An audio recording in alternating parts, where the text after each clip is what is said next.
Hi అండి. నమస్తే. నేను మీ Vaishnavi. Welcome back to Foodies delight.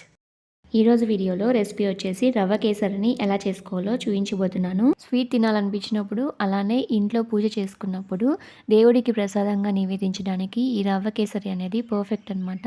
త్వరగా అయిపోతుంది, టేస్టీగా కూడా ఉంటుంది. ఈ ప్రాసెస్లో చేసి పెట్టండి, ఎగుటి కొట్టకుండా పెట్టే కొద్దీ తింటూనే ఉంటారనమాట.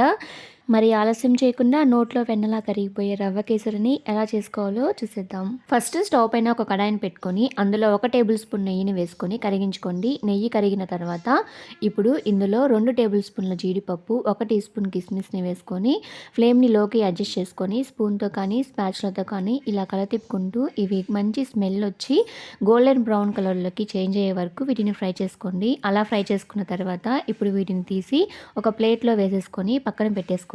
ఇప్పుడు అదే కడాయిలో అవసరమైతే ఇంకొక టీ స్పూన్ నెయ్యిని వేసుకొని కరిగించుకోండి. నెయ్యి కరిగిన తర్వాత ఇప్పుడు ఇందులోకి 1 కప్పు రవ్వని వేసుకొని ఫ్లేమ్ని లో టు మీడియంకి అడ్జస్ట్ చేసుకుంటూ గరిటెతో ఈ రవ్వని అటు ఇటు కలతిప్పుకుంటూ రోస్ట్ చేసుకోవాలన్నమాట. మాడనివ్వకూడదు, కలర్ కూడా చేంజ్ అవ్వకూడదు. జస్ట్ మంచి స్మెల్ వచ్చే వరకు రోస్ట్ చేసుకుంటే సరిపోతుంది. అలా రోస్ట్ అయిన తర్వాత ఏ కప్తో అయితే రవ్వని తీసుకుంటారో అదే కప్తో 3 కప్స్ వాటర్ని బాగా మరిగించుకొని ఈ రవ్వలో పోసుకోవాలన్నమాట. వేసుకున్న వెంటనే ఇప్పుడు గరిటెతో ఫ్లేమ్ని లోకి అడ్జస్ట్ చేసుకొని ఇందులో గడ్డలేవి కట్టకుండా పూర్తిగా మిక్స్ చేసేసుకోండి. అలా మిక్స్ చేసుకున్న తర్వాత రవ్వ వాటర్ని అబ్జర్వ్ చేసుకునే వరకు లో ఫ్లేమ్లోనే పెట్టుకొని కుక్ చేసుకోండి.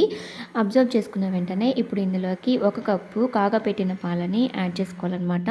పాలు పోసుకున్న వెంటనే మళ్ళీ ఒకసారి గరిటెతో పూర్తిగా మొత్తం కలిసేదాకా మిక్స్ చేసేసుకొని ఈ పాలని కూడా పూర్తిగా అబ్జర్వ్ చేసుకునే వరకు లో ఫ్లేమ్లో పెట్టుకొని కుక్ చేసుకోవాలి. పాలు కూడా పూర్తిగా అబ్జర్వ్ అయిన తర్వాత ఇప్పుడు ఇందులోకి స్వీట్నెస్ కోసం 1 నుంచి 1.5 కప్పు షుగర్ని యాడ్ చేసుకోండి.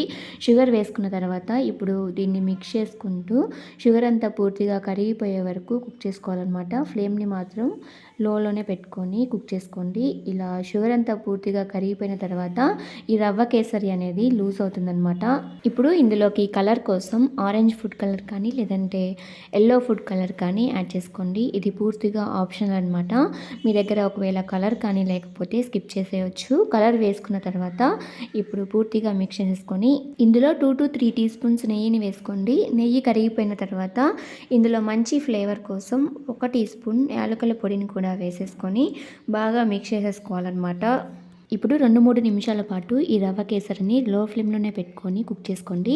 2-3 నిమిషాల తర్వాత ఇది కడాయి నుంచి సపరేట్ అయ్యి నెయ్యి కూడా ఊజింగ్ అవుతుంది. ఆ టైంలో స్టవ్ ఆఫ్ చేసేసుకొని ఇందులో ఫ్రై చేసి పెట్టుకున్న డ్రై ఫ్రూట్స్ని కూడా వేసేసుకొని మిక్స్ చేసేసుకోండి.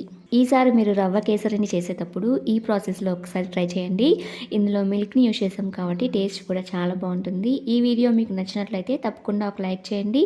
మీ ఫ్రెండ్స్కి, రిలేటివ్స్కి, మీకు తెలిసిన వాళ్ళందరికీ ఈ వీడియోని షేర్ చేయండి.